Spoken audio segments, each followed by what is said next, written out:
ირაკლი ღარიბაშვილის, გრიგოლ ლილუაშვილის, ოთარ ფარცხალაძისა და მათთან დაკავშირებული კიდევ 5 პირის საცხოვრებელ სახლებში ჩატარებული ჩხრეკის შედეგად 136,000 ლარი და $7 მილიონ მეტი ნაღდი ფულია ამოღებული. საქმის გარშემო დამატებითი დეტალები დღეს სახელმწიფო უსაფრთხოების სამსახურში სპეციალურ ბრიფინგზე გაასაჯაროეს. გამოძიების მიერ ასევე ამოღებულია ძვირფასი სამკაულები, ნახატები, ელექტრომოწყობილობები და დოკუმენტები. უწყებაში აცხადებენ, რომ ამ დროისათვის აღნიშნული დოკუმენტების შესწავლა დამუშავება მიმდინარეობს და დგინდება ნაღდი ფულის წარმომავლობა. საქმის ფარგლებში დაკავებული ამ დრომდე არავინ არ არის. თამარ ციკლაური ჩაგვერთვება თემის დეტალებით პირდაპირ ეთერში. თამარ, გისმენთ.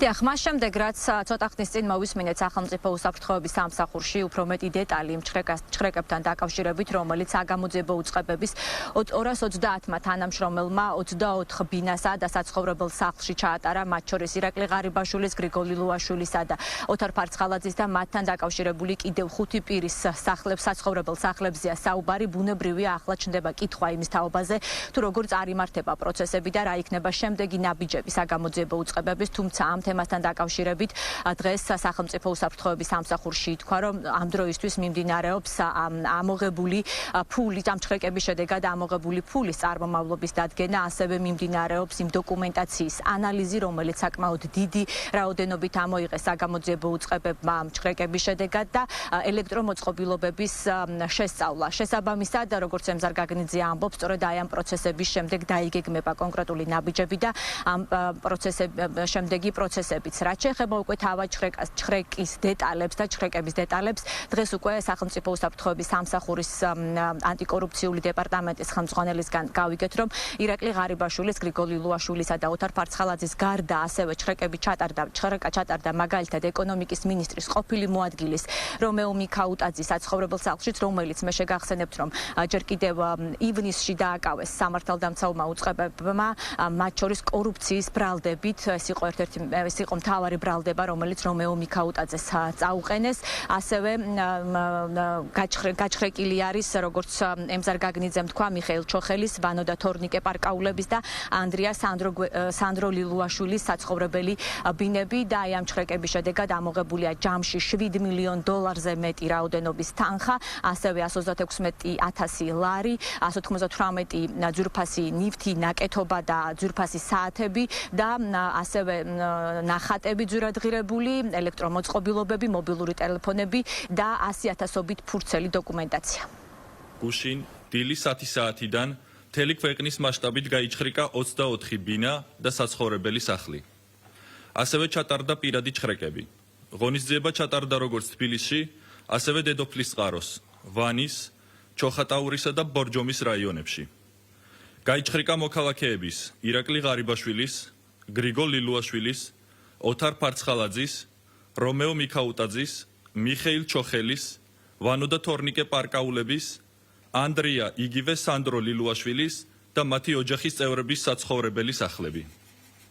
აღნიშნულ ღონისძიებაში მონაწილეობდა საქართველოს პროკურატურისა და სახელმწიფო უსაფრთხოების სამსახურის 230-მდე თანამშრომელი. შედეგად, სხვადასხვა ადგილიდან ამოღებულია ნაღდი ფული საერთო ჯამში $7 მილიონ 2,200 აშშ დოლარისა და 136,000 ლარის ოდენობით. 198 ერთეული ძვირფასი ნაკეთობა და საათი, ძვირადღირებული ნახატები, დოკუმენტაცია რამდენიმე ათას ფურცლად, 50 ერთეული მობილური ტელეფონი და 119 ერთეული ელექტრომოწყობილობა.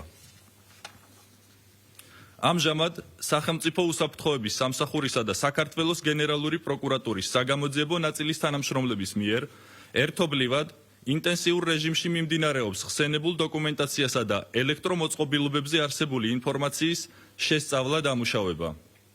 ასევე ამოღებული ნაღდი ფულის რეალური წარმომავლობის დადგენა, რის შემდეგაც მოხდება დამუშავებული ინფორმაციის მიხედვით შემდგომი საგამოძიებო ოპერატიული მოქმედებების დაგეგმვა და შესაბამის პირთა მიმართ სამართლებრივი რეაგირება.